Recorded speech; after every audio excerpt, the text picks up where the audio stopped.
So if the U.S. Global Change Research Program is a collection of 13 federal agencies that are doing research on the Earth's climate, what agency do you think is overwhelmingly the largest contributor to the U.S. Global Change Research Program?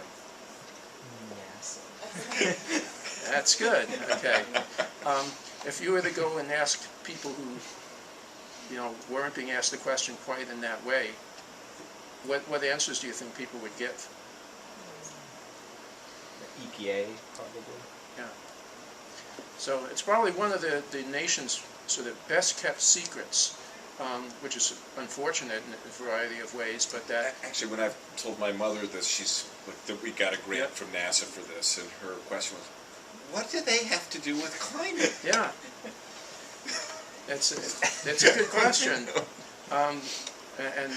So one of the things is that people really tend not to realize that NASA, we are the largest investor in global change research, as defined by the federal agencies.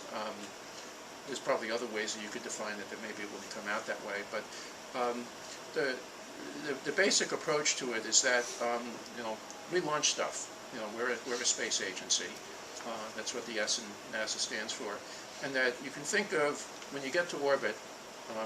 There's kind of three things that you can do. One is you can live and work there. That's what our astronauts do. You can look out, and that's Hubble Space Telescope and great observatories and Spitzer, Chandra, and a whole bunch of things, searching for exoplanets. And that's what a lot of people think the NASA doing. That's planetary science, astrophysics, search for dark matter, all of these things. Or, kind of put it kind of simply, you can look down. And the astronauts apparently actually really like to do that when they have the chance, but they look out the window. But that's not quantitative science. There's still some useful things that you can do. So what we historically have done and have really been doing since the very beginning is to launch things into space, put them into orbit, and then you look down and study the Earth.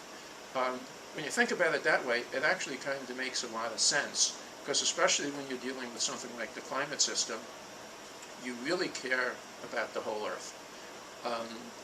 Especially since when you think about climate change, so many of the things, the places that we expect changes, or in some sense we even see changes, are places that are hard to get to or hard to work.